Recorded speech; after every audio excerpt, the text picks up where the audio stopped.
Good morning, students. Today I am here to teach you SST chapter and today's chapter from theme 4. Theme 4 name is the earth, its movements and forms.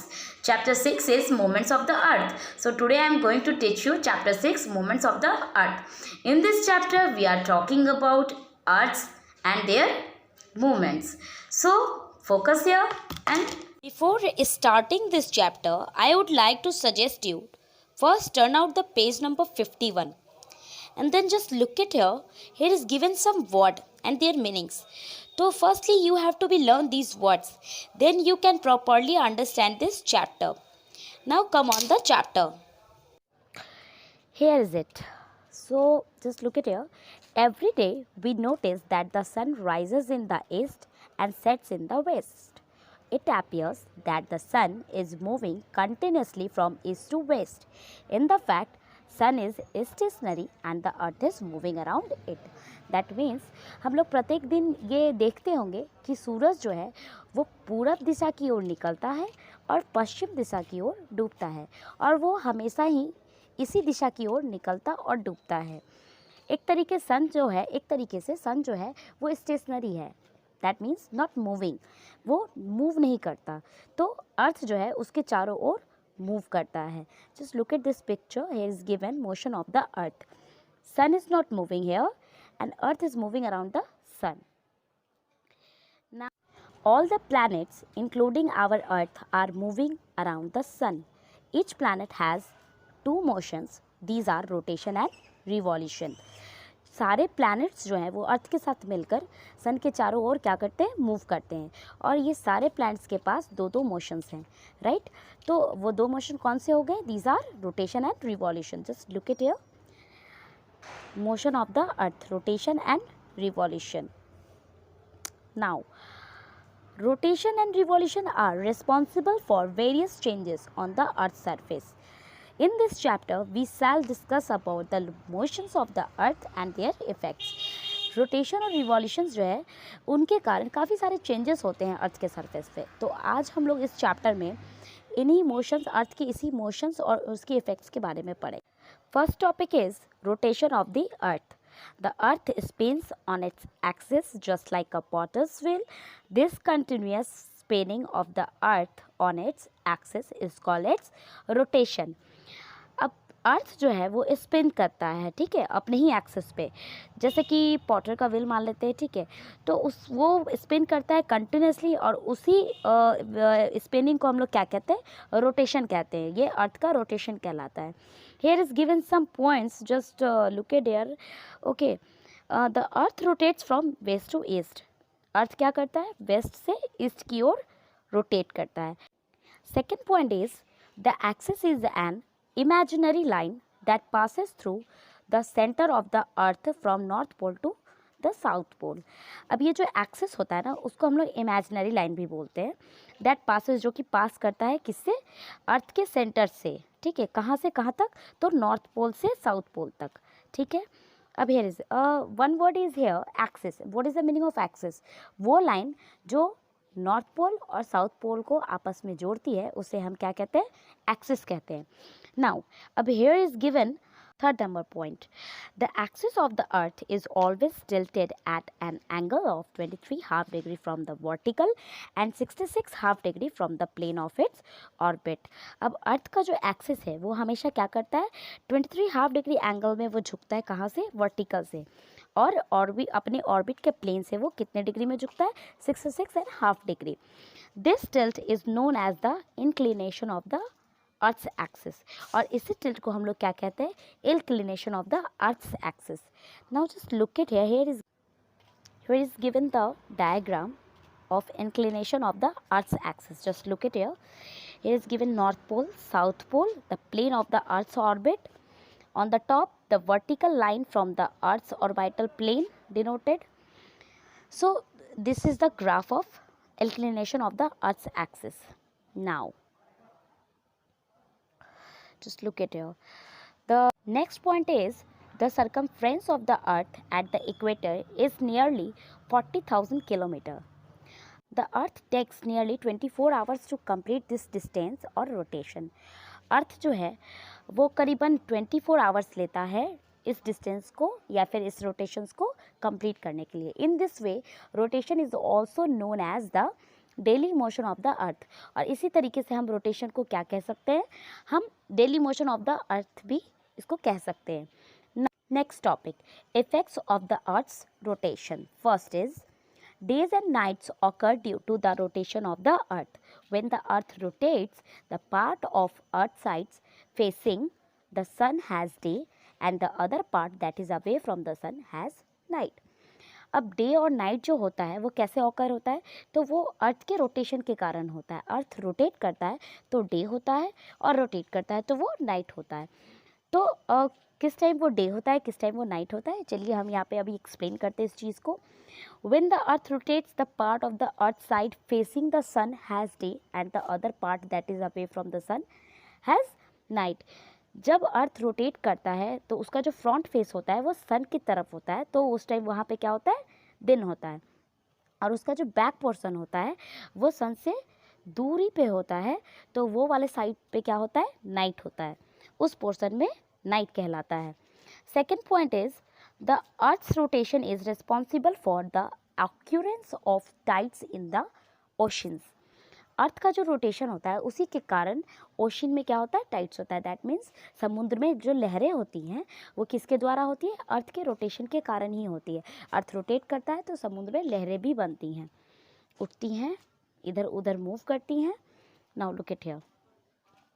The third point is it deflects the direction of winds and ocean currents. अब ये जो है क्या करता है, wind के direction को और ओशन करेंट्स को मोड़ता है, या फिर ये आप कह सकते हैं उसको हटाता है दूसरी दिशा की ओर। ये उसको एक तरीके से मोड़ देता है, विंड्स के डायरेक्शन को और ओशन करेंट्स को। Fourth number point is due to this rotation of the earth, regions on the east have the sun's first appearance in the morning and the time is ahead of regions in the west. और अर्थ की इसी rotation के कारण सन का पहला appearance जो होता है ईस्ट में वो किस साइड होता है, मॉर्निंग में होता है। And the time is ahead of region in the west, और उसके आगे का जो समय होता है वो किस साइड होता है, वेस्ट में होता है। The last point is we know that Japan lies in the extreme east of the eastern hemisphere, that is why it is known as the land of the rising sun. अब हम लोग जैसा कि जानते हैं जापान जो है वो लाई करता है ईस्टर्न हेमिस्फीयर के एकदम नियर, जो ईस्ट पोर्शन होता है ना वहाँ पे लाई करता है, इसलिए हम इसको क्या कहते हैं, land of the rising sun भी कहते हैं। Revolution of the earth, next topic is revolution of the earth. The movement of the earth around the sun is known as its revolution. What is revolution?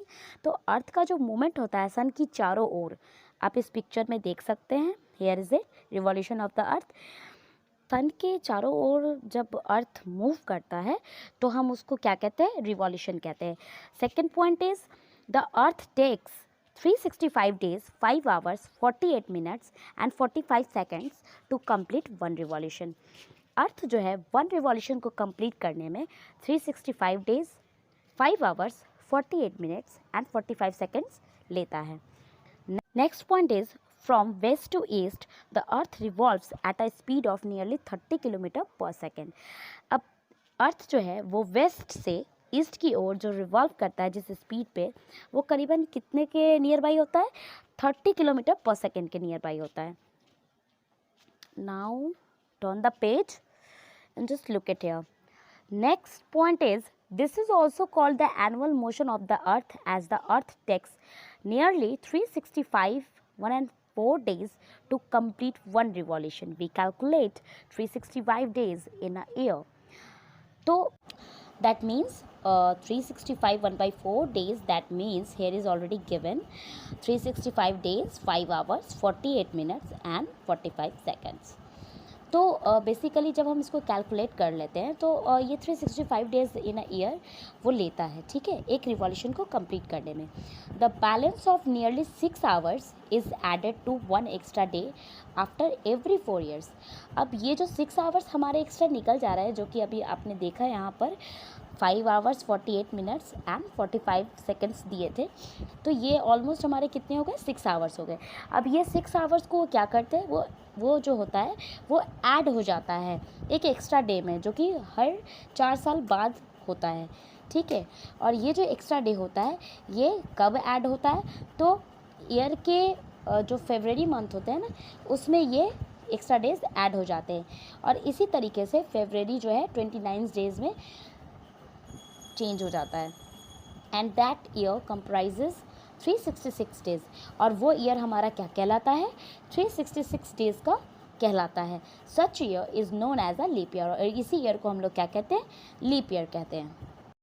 Next topic is effects of the annual motion revolution of the earth. First point is occurrence of the season is the major effect of the earth's revolution। अब season का जो भी occurrence होता है वो major effect होता है किसका, अर्थ के रिवॉल्यूशन का। वी हैव 4 सीजन्स, हमारे पास कितने ऑलमोस्ट सीजन्स होते हैं, 4 सीजन्स होते हैं, spring, summer, autumn and winter. These are usually marked by solstice and equinoxes. Students, I have already told that before starting this chapter, you all have to be learn the given word meanings. Then you can properly understand this chapter. Here is given some words. Just look at here, solstice, equinoxes, and now. Next point is when the sun reaches its highest or lowest point in the sky at midday, marked by the longest and shortest days is called solstice. अब सन जब है जब highest और या फिर lowest point पे, sky के lowest या हाईएस्ट पॉइंट पे जब पहुंचता है, किस टाइम में पहुंचता है, मिड डे में, राइट। तो mark by the longest and shortest days, तो वो किसके द्वारा मार्क किया जाता है, लॉन्गेस्ट और शॉर्टेस्ट डेज के द्वारा उसको हम मार्क कर सकते हैं। उसी चीज़ को हम क्या बोलते हैं, सॉल्स्टिस बोलते हैं। 21 June and 22 December are considered as the summer solstice and winter solstice respectively। अब 21 जून और 22 दिसंबर जो है वो क्या, किस चीज़ को कंसीडर करते हैं, समर सॉल्स्टिस को और विंटर सॉल्स्टिस को कंसीडर करते हैं। Here is given some pictures and the diagram you can see here and can understand properly. Now, while equinoxes refer to those times when day and night are of the equal length, equinoxes जो हैं जब उन समय को refer करते हैं जब दिन और रात जो है वो इक्वल लेंथ के होते हैं। It occurs twice in a year, और ये ईयर में 2 बारी ऐसे पाए जाते हैं। 21 मार्च and 23 September are considered as the spring equinox and autumn equinox respectively। अब यहाँ पे जो डेट दिया है 21 मार्च जो है वो किसको कंसीडर करता है, स्प्रिंग इक्विनॉक्स को, और 23 सितंबर जो है वो किसको कंसीडर करता है, ऑटमन इक्विनॉक्स को। So now just look at here is given some points, so this is very beneficial for you, so you students just learn these points and the word meanings. So now this chapter has finished, and till then bye bye, take care and ready for the next classes.